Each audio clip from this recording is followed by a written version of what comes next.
All right, Shalom. Call Allah Yahweh Bashim Yahushai Ba'Hashem. Rakah Kwadash. Double honors unto the apostles and the elders of Great Millstone who rule well, and Shalom to the hopeful elect.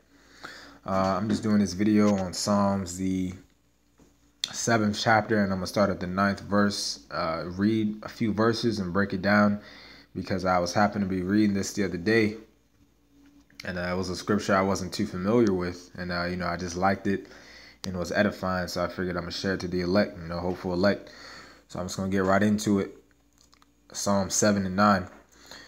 Oh, let the wickedness of the wicked come to an end, but establish the just, for the righteous power trieth the hearts and reigns. All right. And the wickedness of the wicked is meaning all you so-called Edomites, all right, who are in rule. All right, we're supposed to pray every day. This was a psalm of King David. So we're supposed to pray every day that the wickedness of the wicked come to an end. All right, but it says, but establish the just, for the righteousness power trieth the hearts and reigns. Okay, now let's look at that word try.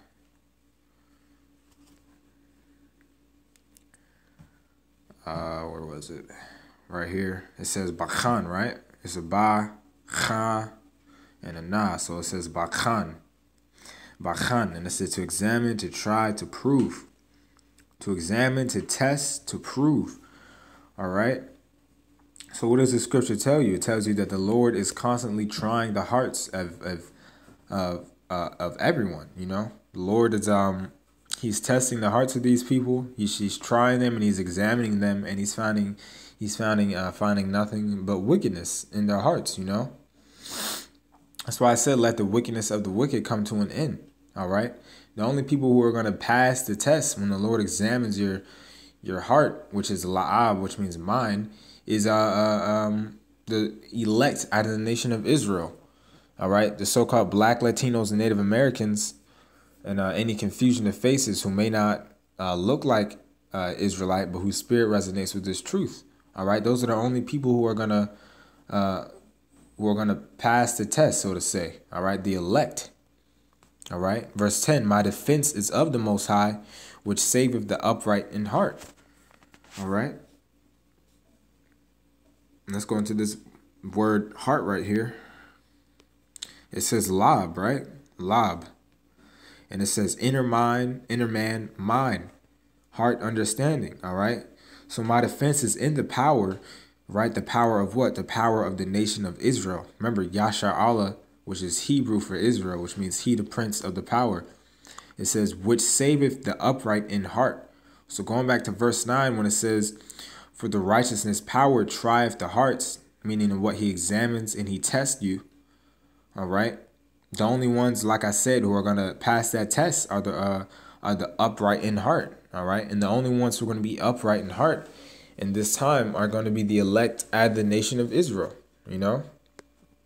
Those are the only people. OK. Verse 12. If he turn not, he will whet his sword. He hath bent his bow and made it ready.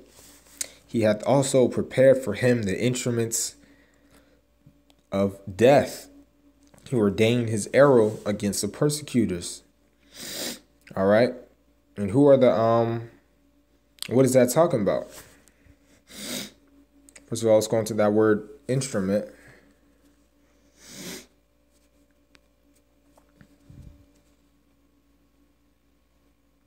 All right.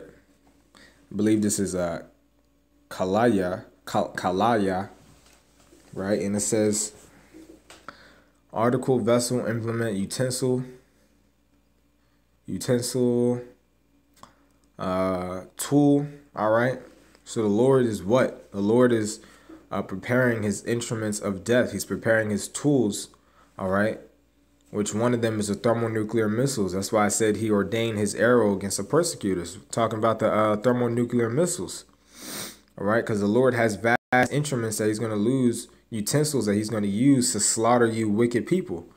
All right. Actually, I think there's another scripture that's like this in Jeremiah. Let's keep doing that. Jeremiah 37, I think. Let me see. So give me one moment.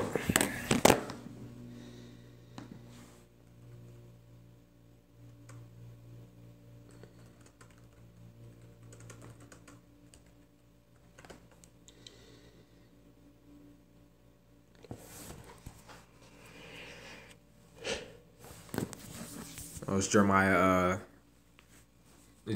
50.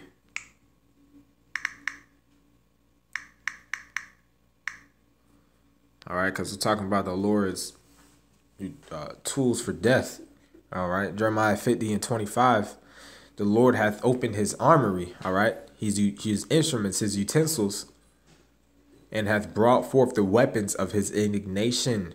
Meaning, what indignation means? Righteous anger. All right, because it's perfectly fine to be angry. All right, I think back in that chapter, if I didn't read it, it said the Lord is angry with the wicked every day. For this is the work of the Lord of hosts, the Lord power of hosts in the land of the Chaldeans. All right, so the Lord is opening his army. He's bringing destruction, and he's about to bring destruction. You know, mass death with various means. You know, his different weapons. One of them being the thermonuclear missiles. You know, other descriptions speak about how he has created or saved spirits for vengeance. All right. One of them being us. If whoever's lot it is to get spiritual power, all right, to wreak havoc upon this place. All right. Let me go back to that. Psalm 7. Because I know that scripture was in there, but I don't.